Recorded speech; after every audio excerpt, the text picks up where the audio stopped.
Yo, what's going on, America? It's your boy, A, typical security guard, finishing up my shift here. Today, I wanted to do something a little bit different. I've shared some stories about my life, some of them very, very entertaining. But, my job is working as a security guard. And I thought to myself, how can I bring value to the people of America? Those people who take the time out of their busy night to listen to me opine about the struggles and the things that I've done, the stupid decisions that I've made. How can I be helpful to these people? And so today, I want to share some information for the ladies. Now, if you're not a lady, you can still listen to this live stream. If you can take this information and you can share it with your mother, you can share it with your wife, your girlfriend, your daughters, anybody in your life, because what I'm going to tell you is valuable information. And all jokes aside, this is information that could potentially save the life of somebody that you love or you care about. Today, we're going to be talking about the top 5 most dangerous mistakes that I see women making at the supermarket. For those of you who do not know, I work in Portland, Oregon at a very large grocery retailer. Now, if you're not familiar with Portland, Oregon, it is a Class A dumpster fire. There's all kinds of issues here. There's all kinds of problems. Most of it stemming from the legalization. The decriminalization of drugs, right? So we have a lot of people that live here that have access to open air drug markets. They're able to be in public doing drugs. A lot of homeless people, a lot of people that are living a bad lifestyle, and they all end up around or in our supermarkets. And that is a very, very bad thing if you have women in your life, or if you are a woman and you're unaware of some of these things that you're doing that are putting you in close proximity to very, very dangerous people. Guys, if you Google Portland and you put the word stabbing behind it, you will see that there are people that are stabbed to death on a oddly reoccurring basis here in Portland. The gun violence, very, very bad. Issues of sex trafficking, of people being assaulted. This is not a game, and this is not a joke. So the information that I'm sharing with you could very well save your life or the life of someone else. Number 5. The number 5 thing that I see that women are doing that's putting them in danger is wearing over-the-ear headphones. This trend seems to be like something that's happened over the last 3, maybe 4 years of seeing women out in public completely covering their ears. Now, I'm going to assume that this has something to do with not wanting to be engaged or catcalled or bothered. I understand. I have 3 daughters of my own. I have a very beautiful wife, and I get it. From the time that you're a very young woman, when you go out in public, people are talking to you, they're bothering you, guys are trying to pick you up. I understand. But you cannot close yourself off audibly to the world around you. The last 10 mass shootings that we have had in this country, 6 of them have been at a grocery store. If nothing else, or if for nothing else, you should be keeping yourself in a position to where you can audibly hear if there is a situation of a mass shooter. If you have the headphones on, your music on, a podcast, and you're completely auditorily closed off, that is putting you at a grave disadvantage. And we haven't even talked about or gotten to the aspect of when you're getting into your vehicle or out of your vehicle, not being able to hear people that are coming up to you or close to you in close proximity. I understand wanting to have your headphones on, wanting to listen to what you want to listen to. I'm a podcast guy. I listen to podcasts anywhere and everywhere that I go. But my advice to you, as opposed to having both headphones on, at least just take one off so that you can hear things that are happening around you and people that are potentially coming up close to you. Because if you take that out of the equation, you're putting yourself in a really bad situation, okay? Number 4 is going to be entertaining conversations. Women are I don't say this to be rude, and please forgive me for what I'm about to say. Women are trained from a very young age to be cordial, to be respectful. And while I can appreciate that as a parent, it puts women in a very bad position if they don't break out of that as they get a little bit older. When you're in the grocery store and the random guy, when you're in the grocery store and the associate, any man that is trying to have a conversation with you and you don't want to have that conversation, it's okay to be rude. You do not have to put a man's feelings or how he might potentially view you ahead of your own safety. And when you're out in public, you do not owe and you're not obligated to have a conversation with anyone that you don't want to have that conversation with. A lot of times when I'm working security at a supermarket or a grocery store or a retail outlet, I will see women that come in. They'll be going about their day. They'll be starting to make their purchases. They're shopping throughout the store, and men of all types. This might be a guy that you could potentially be interested in, all the way down to the homeless person that you do not wish to engage in conversation with. But because you've been trained and you've been led to believe that you have to be cordial to people, a lot of times you are allowing yourself to get into a conversation that you really do not want to be a part of. And I'm here to tell you that you are not obligated to have that conversation. It is completely okay for you to be rude and to just say, not interested, and keep it pushing. A lot of times when women are getting assaulted, when women are getting harassed, when women are getting put into very dangerous life and death situations, it starts with a conversation that they didn't want to have, but they felt obligated to have. So if no one has ever told you, please allow me to let you know that you are not obligated to have a conversation with anyone that you do not want to have that conversation with. Okay? Let me see. Number 3, I wrote my notes here. Number 3 goes along with having that conversation, and it's called allowing the gap to close. The amount of homeless people that I have seen panhandling in and around the store that walk over to a female and talk in a little bit of a lower voice so that the female says, "I'm sorry, what?" And they continue to talk in a lower voice and do this. And the females will start to lean in. They'll either lean in or they'll get closer, or they will ask the person to come closer. That is allowing the reactionary gap to close.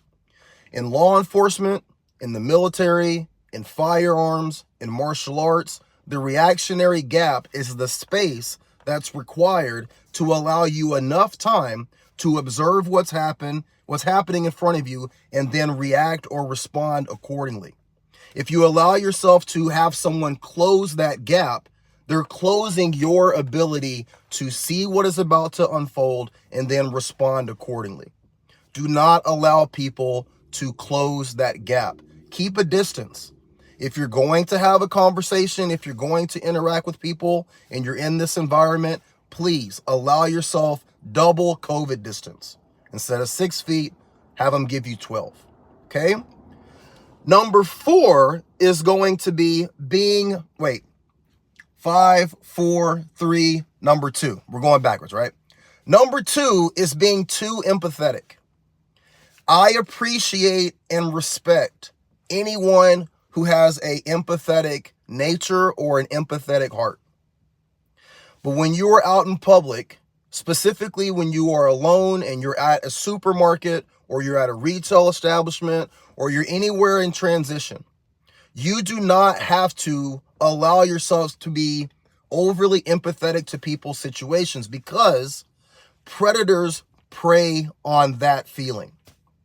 A lot of times we will have homeless people that are panhandling outside the store, and they will specifically target females of all different ages. They'll give them a sad story. They'll give them a sob story. They will play on their empathetic nature to have them purchase food for them or give them money. And in this environment of you being empathetic to their situation, to their shortcomings, to their problems, all of the things that I have laid out are happening in sequence. You're engaging in a conversation that maybe you didn't want to engage in. You are allowing that reactionary gap to be closed. You're leaning into your empathetic nature. And all of this is just reeling you in closer and closer to potential danger. The number one thing, if I can remember it, where is it? The number one thing, your tools. I see a lot of you come into the store with pepper spray. I've seen some of you come in with those little cat things that you put on your fist that you're going to punch or scratch somebody with, right? I've seen some people that might even have a firearm. But the problem is that all of the tools that you have at your disposal, they're in awkward, odd, unusable places. If you have pepper spray and it's on your keychain, but your keychain is inside your purse, you can't really get to it when you need it. If you have those little cat finger things that you're going to put on your hand, but it's on your purse and it's attached with a carabiner, it's very difficult to get to that at the drop of a hat. If you have a firearm and it's not in a holster on your body and it's in the bottom of your purse, it's very difficult to get to that if you need it. My point is that whatever you choose to use as your tool for self-defense, whether that's pepper spray, whether that's one of those little stun guns, and that's an entire different video that I'll make maybe some other time, or if it's a firearm, if it's not in close enough proximity for you to get to it at a moment's notice, the second that you need it, then you're being delusional as to whether or not that can help you in a situation when it calls for it. If you're not training with the items that you have, if you are not thinking about situations that you might have to employ or deploy them, you are misleading yourself in thinking that you have something that can help you when it's needed.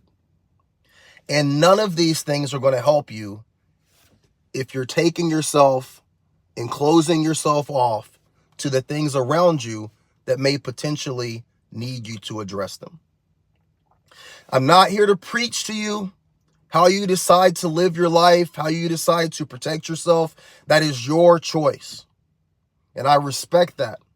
But as someone who watches probably about 500 to 700 people go in and out of a store every single day for the last 4 years, some of those people becoming victims right outside the door.